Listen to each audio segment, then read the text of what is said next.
ठाकरेंच्या शिवसेनेचे 4 नवनिर्वाचित नगरसेवक अद्याप नॉट रिचेबल आहेत। मधुर म्हात्रे, कीर्ती ढोणे, स्वप्नाली केणे, राहुल कोट हे 4 नगरसेवक नॉट रिचेबल असून त्यांची गटनोंदणी झाली नसल्याचं वरुण सरदेसाईंनी सांगितलं। तर संजय राऊत यांनी काल माझा कट्ट्यावर सांगितल्याप्रमाणे कल्याण डोंबिवलीत शिवसैनिकांनी नॉट रिचेबल नगरसेवकांचे पोस्टर्स लावले। कल्याणमधील काटेमांडवी नाक्यावर 4 नगरसेवकांचे पोस्टर लावून शोध मोहीम सुरू केली। मात्र यावरून शिवसेना नेते संजय शिरसाट यांनी ठाकरेंच्या शिवसेनेवर निशाणा साधला। तर पोस्टर लावणाऱ्या कार्यकर्त्यांवर गुन्हा दाखल झाला आहे। जे 4 नगरसेवक हे आत्ता आमच्या सोबत नव्हते, त्यांनी अजून स्वतःची नोंदणी सुद्धा कोकण आयुक्तांकडे केलेली नाही। परत एकदा बैठक बोलवू।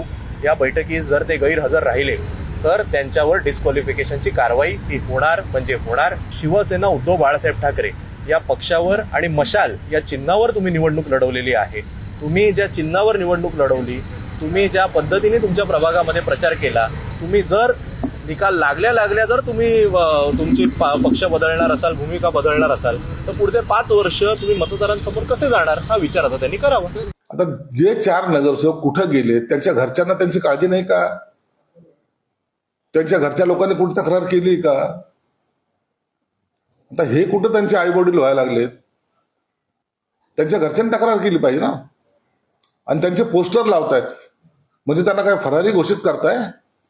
ते दरोडेखोर आहेत, डाकू आहेत, काय त्यांच्यावर आरोप काय आहेत? म्हणून हे असे जे काही दबावाचं राजकारण करतायत, उभटाला त्यांच्या स्थानिक नगरसेवक मुंबईचे पण केडीएमसीचे बी सगळे वैतागलेले। मला वाटतं आणखी लवकरच त्याच्यातला आणखी एक मोठा गट हा त्यातून बाहेर पडण्याच्या मनस्थितीत आहे। ठाकरेंचे नवनिर्वाचित नगरसेवक मधुर म्हात्रे नॉट रिचेबल असल्यानं ठाकरेंच्या शिवसेनेच्या कार्यकर्त्यांकडून पोलीस ठाण्यात तक्रार दाखल करण्यात आली। त्यावरून मधुर म्हात्रे यांच्या वडिलांनी टीका केली। माझा मुलगा देवदर्शनासाठी गेला असून बेपत्ताचे पोस्टर लावून बदनामी करण्यात येत असल्याचा आरोप मधुर म्हात्रेच्या वडिलांनी केला। कारण आमची होती का जे काही पोस्टर लावले ज्यांनी मधुरचं नाव बदनाम करण्यासाठी, तर तसे पोस्टर लागायला नाही पाहिजे होते म्हणून आम्ही तक्रार केली। बाबा हे चुकीचं काम केलेलं आहे। पोस्टर लावणे म्हणजे एखाद्याला बेपत्ता करणे किंवा गायब करणे, आता त्याच्या घरच्या माणसांची कोणतीही त्याला असं विषय नाही का मुलगा हरवला आहे माझा, बेपत्ता आहे असं काही कोणाला बोललेलंच नाही आम्ही। असे पोस्टर्स करणे चुकीचं आहे ते नाही। आम्हाला कोणतीही विचारणा केलेली नाही आणि त्यांनी जी तक्रार केली ती चुकीची केलेली आहे। अशी तक्रार नाही करायला पाहिजे हरवलं वगैरे असं। एबीपी माझा, उघडा डोळे बघा नीट।